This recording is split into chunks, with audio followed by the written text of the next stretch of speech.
Assalamualaikum warahmatullahi wabarakatuh. Betul sekali, ini adalah video dokumentasi kecil-kecilan dari kelompok 3 untuk melengkapi tugas mata kuliah studi kelayakan bisnis yang didoseni oleh Ibu Heni Mulyasari yang cantik cerita dan bercahaya bak rembulan di malam hari. Nice. Oke, jadi di sini kita bakal ngelakuin wawancara ya ke UMKM untuk mengetahui apakah bisnis mereka layak untuk dikembangkan atau tidak, layak diperjuangkan atau tidak. Tetapi nampaknya sepertinya tidak ya, karena yang sebelum-sebelumnya juga udah diperjuangin tapi ujung-ujungnya malah ninggalin. Betul sekali.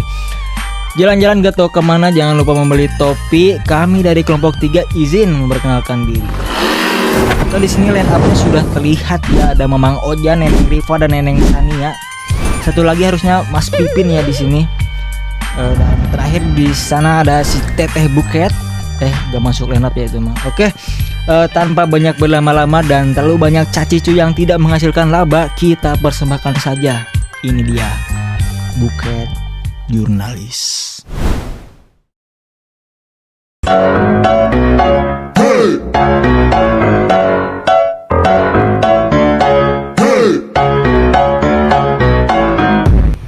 Oke guys, jadi sekarang kita lagi apa?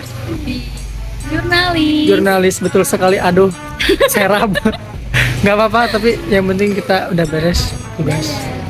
Oke, itu dia sedikit prakata ya dari Mamang Ojan, yang dimana sebetulnya itu harusnya disimpan di akhir. Tapi karena tidak ada lagi bahan vlog di awal, jadi saya masukkan saja sebagai pembuka. Hehe. Nah, seperti yang sudah saya sebutkan di awal ya, kita bakal mewawancari usahanya Teteh Buket Jurnalis yang berlokasi di Jalan Cimincrang nomor 9A, Cipadung Kidul, Kecamatan Panyelekan, Kota Bandung, Jawa Barat. Nah, bagi teman-teman yang pengen kelihatan punya pasangan, bisa langsung kunjungi tempatnya ya. And just info, nantinya isi wawancaranya tidak bakal full karena akan sangat panjang, dan selain itu nantinya akan sangat menyusahkan saya ya dalam pengeditannya. Jadi untuk video ini akan saya selipkan poin intinya saja. Nah, seperti biasa, tanpa banyak babi bu yang tidak menghasilkan laba, kita langsung masuk saja ke inti wawancaranya.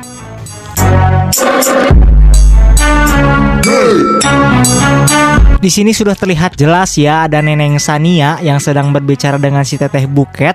Ensiklopedia tambahan lagi, ternyata si Teteh ini yang bernama Megawati Lubis, kayak gasing ya. Itu orangnya agak pemalu guys. Jadi beliau nggak mau kita videoin. Lanjut, di sini Neneng Sania tengah menggali informasi terkait profil usaha dan aspek pasar and pemasaran.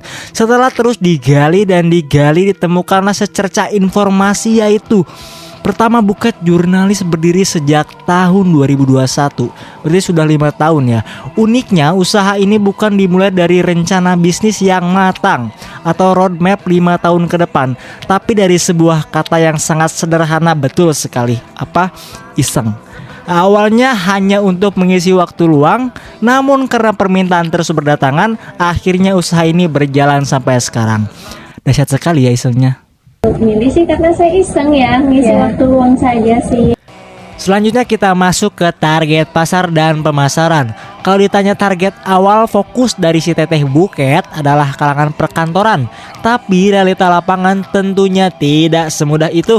Karena lokasi usaha dekat dengan kampus dan sekolah, akhirnya mahasiswa dan pelajar juga ikut masuk ke dalam ekosistem pelanggan tetap.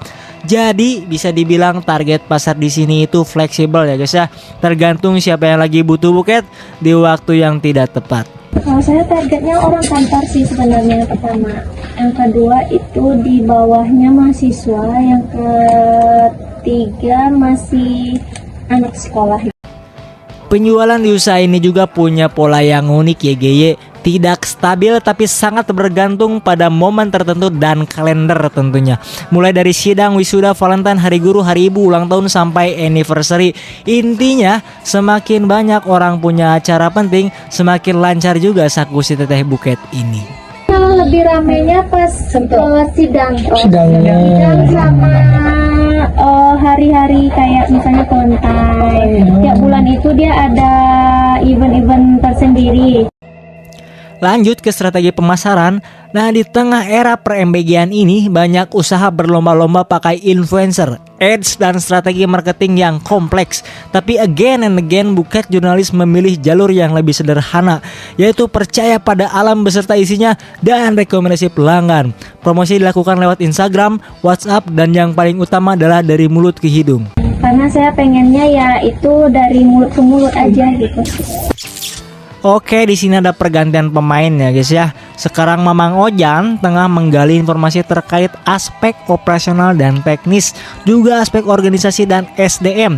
Sesingkat cerita kita pun mendapatkan sepundi informasi. Pertama, dalam hal operasional seperti di sini tidak ada pembagian kerja yang terlalu kaku. Semua karyawan dididik untuk bisa mengerjakan semua proses dari tahap paling dasar sampai jadi buket siap jual.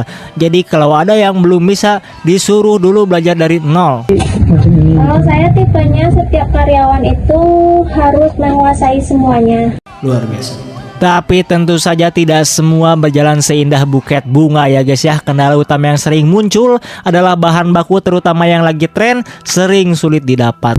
Ya, jadi banyak yang stok barang di Senayan itu banyak yang kosong. Jadi kita tuh sekali belanja tuh kalau bisa lebih banyak 3 kali lipat dari stok sebelumnya. Oh, berarti nggak kalinya belanja lebih banyak gitu? Iya, karena barangnya cepat sold out. Sekarang kita masuk ke bagian yang paling sensitif ya dalam hidup manusia, yaitu perduitan.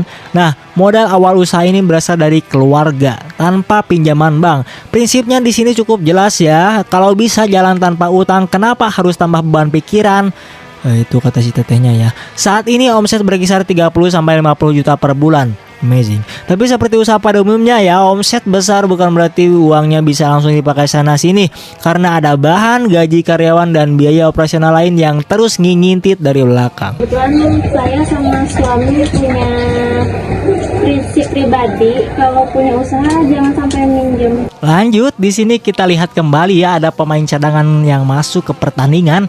Neneng Riva di sana tengah meraup sejumlah informasi terakhir terkait rencana pengembangan usaha, dan seperti biasa kita pun mendapatkan sebongkar informasi seperti sebenarnya banyak peluang yang sudah datang, mulai dari ajakan workshop, kerjasama, sampai rencana membuka cabang.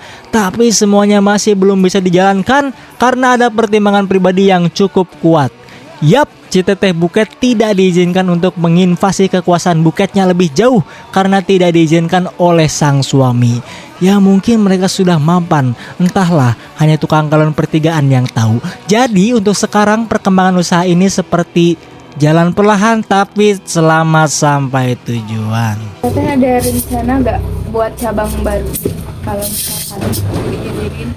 Kalau misalkan diizinin, pengen. Dan itu dia beberapa knowledge yang bisa kita dapatkan dari si Teteh Buket. Berdasarkan analisis kami yang tidak seberapa, usaha si Teteh Buket ini sangat layak untuk dijalankan ya. Melihat dari berbagai aspek yang sangat potensial, si Teteh Buket hanya perlu sedikit effort untuk berdiskusi dengan sang suami, mengaktifkan kembali sosmed, dan tentunya merekrut saya sebagai manajer. Sekian untuk video kita kali ini. Adios, Topi Zuhal idolaku.